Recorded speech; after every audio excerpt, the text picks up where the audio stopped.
in the advice. This is our conversation for this week. All right, so it's back to you, Dr. Nick. Welcome back to all our listeners. Thank you very much for tuning in once again. I was saying that financial advice is something that is freely given. People are willing to take advice or give advice at any given time. And one of the biggest mistakes that people that want to start business do is that they go and ask financial advice either from friends or from family. Now, family members, yes, most of them can be supportive, can be encouraging, but that does not give the person the qualification to be able to give such advice. That someone is related to you or friends with you doesn't qualify them to give you financial advice. Now, in Africa, a lot of things that we do borders around family, and we thank God for family. However, you need to understand something about family. People we are related to, or we grow up with, or that have the same surname with us, a good number of them have good intentions for us. And that is why a lot of people start business and then they go and hire their relatives. Now, I have nothing wrong with doing something good for your relative, but what that means is that we hire the available, not the qualified. Let me say that again. We hire the available, not the qualified. And that's why you realize that a lot of our indigenous businesses stagnate and start to struggle, because we are not using professional minds to run them. We are using available minds to run them. So we have Cousin Joe and Uncle Nick, and everybody is there. And what happens is that when it starts like that, you lose the authority to correct, okay, and the authority to discipline. So, and then those members of the family become wrong influence to the actual employees that you have taken into your business. In the same way, financial advice comes in like that. We take financial advice from the available, not from the qualified. So what happens is that we end up having issues of losses because we let the wrong person advise us. It doesn't matter how anointed I am and how good I am in teaching financial intelligence. If you get to the airport to fly out of the country and you hear my voice from the cockpit, saying this is Dr. Nico Yezu.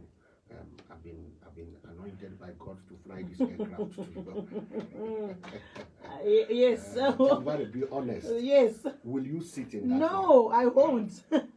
You say, but Dr. Nick, when on earth did you go to flight school? What's your problem? Now, what people don't understand is that financial failure can end your life. I shared a story last week of how somebody made a huge mistake and lost their money and had a stroke and died within few days. Wow. Yes, died within few days. If you would not sit in the flight that I told you that God anointed me to fly, why would you entrust your future? Your business is your future. Your capital is your future. Your capital is more or less your life. Are you with me? The Bible says that money answereth all things. Why would you entrust someone with no record of financial success and financial intelligence to tell you, do this business, do this business? The next thing is that we take advice from people because they tried something and it worked. But what we don't know is that there are so many forces that make something work or not work. So when I come to you now and tell you, Chambare, you ask me, oh, what do you do? I say, I sell water. And I made it to 20,000 from selling water this month. What you don't know is that I have someone, okay, in a specific position where water is needed that chose me and gave me that business. So because I succeeded in it does not necessarily mean you succeed in it. Right, that's true. And that's why we have a lot of copycats around. In our environment here, we have a lot of copycatism going on. So and you do, I do. Yes. What happens is that the little profit that's supposed to have come to the originator of the idea is split among 500 people. Why? Because there is no original thought. There is no creativity. We are not using our genius to create opportunities. We are willing to always copy and duplicate others' opportunities. And what happens is that when you copy people and duplicate opportunities, everybody remains small. That is true. Yeah, we all. No one grows because yes. we are all doing the same thing. Yeah, we all remain small. So it is absolutely necessary that we understand that taking the wrong financial advice will do the following. So in Pachamvari, we're going to take them one by one and be able to understand what taking wrong financial advice or business advice will do or will produce. The first one is that it will cost you your capital. Please repeat that. It will cost you your capital. Now, I said your capital, not my capital, not Chamvare's capital, not your uncle's capital, not the person that told you to do that capital, your capital. Now, one of the biggest challenges that indigenous entrepreneurs face is the issue of raising capital. So raising capital is more or less like the lifeline of the business. So if you are going to suffer and save and struggle to put together that money, please don't allow getting a wrong financial advice to take it away from you. When wrong advice is followed, you take it and losses take place. It's your money that will be lost. And I want you to understand that you didn't get that money easily, so don't lose it easily. Don't take a step into the business world, into entrepreneurial world, just because someone told you do this or that. Every business step must be analyzed, critically analyzed. In School of Wealth, we do that for our students. When you are graduating and you have developed your business idea, that's your last project. Then we do what is called negative optimism on the business, or business idea. So we take that business idea and we analyze it, we put it through the furnace, so that we can see if it will be here tomorrow, it will be here next year, it will be here next month, it will be here next 10 years. So you can easily take up a business idea based on a present need that is temporal. And when that window phases out, the business phases out. So we analyze that, critically analyze it, and be able to pinpoint for you the weaknesses and the weak points of this business idea. And then either we correct it or we completely eliminate it and do something, get something else. Most people that start businesses don't do that, because entrepreneurship is one of the most abused professions. I don't know how many times I'm going to say that. It can never be overemphasized, because that is one area. Somebody just wakes up in the morning and take the little capital they have, or even much capital they have, and go and sink it into something without first of all upgrading their mind. If you check in the corporate world, before they promote you, they first of all upgrade your mind to the level where they are taking you. Either you went back to school, or they take you through training and prepare your mind to be able to operate at the level of elevation that they are taking you to. But in entrepreneurship, people just expect to grow without upgrading their mind. So we need to be cognizant of that and understand that it is our responsibility to preserve the capital that we have, so that that capital can grow, and it can only grow in the right business. I think it goes back to that microwave mentality you were talking about. It must happen now. It must happen fast. But is my mind moving? Is it upgrading at the level that requires my business to also upgrade? Why that microwave mindset steps in is because people are allowing the pressure of needs to push them to take steps to make money. What the pressure of need does is that it clogs your mind from analyzing the pitfalls that are around you. So if I have need to pay my children's school fees, okay, or to pay off somebody I owe, I will become desperate. So desperate people do desperate things, and when desperate things are being done, common sense is not applied. You understand? So the pressure that we have causes us to avoid doing the necessary things that are supposed to be done to avoid losses. So we just jump into it without looking left and right, and before we know it, then tears start flowing. The floodgates open. So we are going to go to number 2. The second consequence of taking a wrong business advice is that wrong advice bets discouragement. Okay, wrong advice bets discouragement. What that means is that a lot of people don't understand that anyone that you see that is telling you, business is risky, be careful of business. Because if you rewind, if you go back into their life, you realize that they burnt their finger in business, or fingers in business. Somehow, somewhere, maybe in the background, they had done something in business that didn't go well.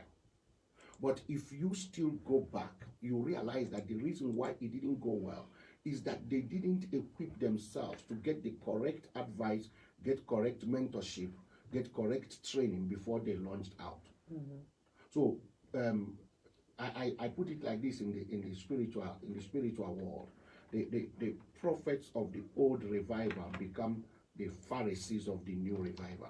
What I mean by that is that the people that had the opportunity to do what you are doing now and succeeding, but failed, will be the first ones to discourage and attack you. So when someone tried to do a certain business that you are now about to launch into, and they failed, if you want to go into it, they will be the first ones to discourage you. I have nothing wrong with you getting advice from experience, but the experience must not be based on bitterness. You understand? If you have had a bad spell in marriage, and your spouse broke your heart and ripped you to pieces, whenever someone is saying, I want to get married, you start screaming, marriage will hurt you, marriage is evil. No, marriage is not evil. Marriage is not going to hurt people. Marriage doesn't hurt anybody. People hurt people. Yes, that's true. It's the person that you marry that will determine how your marriage will go. Marriage is an institution established by God. There's nothing wrong with it. We, the people that get into marriage, have issues. And when those issues overflow, we start crying. So you don't give a financial advice based on the bad experiences of your past. If you sit down in the financial intelligence class, you will be well versed and in understanding the challenges that starting and running a business will bring to you. Nobody will roll out a red carpet for you because you chose to start a business. Business is difficult. We tell people the truth, but you must be equipped, prepared to do so. Chamvari, I fly. I can enter a flight. I can enter an aircraft. But myself here, there is no amount of money you will pay me that will make me to try to fly an aircraft. That's reasoning. Do you get that? So, and in the same way, we should be able to understand our limits, the things we can do, and the things we cannot do. The reason I cannot attempt to fly an aircraft is because I know that this is not my area. You should be able to understand where your strengths are and focus on that. So if you go and do something just to test the waters, you do not have what it takes to be able to do that business. If you went in with the mindset, let me just go and see what will happen, you will not have the commitment, the dedication, the tenacity to succeed in that business because you are not doing all that is required. In short, it's not unonyura. Unonyura, you drown. Yes, So, in the same way, when you have done something and failed in it, don't be like the 10 spies that went into the promised land and came out with a bad report and said that we are not able to take that land. We saw giants there, the sons of Anakims there. In our eyes, we are like grasshoppers. You understand? So that particular message destroyed 2 million people because they believed it. We are not messengers of doom as far as entrepreneurship is concerned. We present logic, we present wisdom, we present intelligence, and with wisdom you'll be able to make war and be able to succeed. Is that clear? Yes, it is.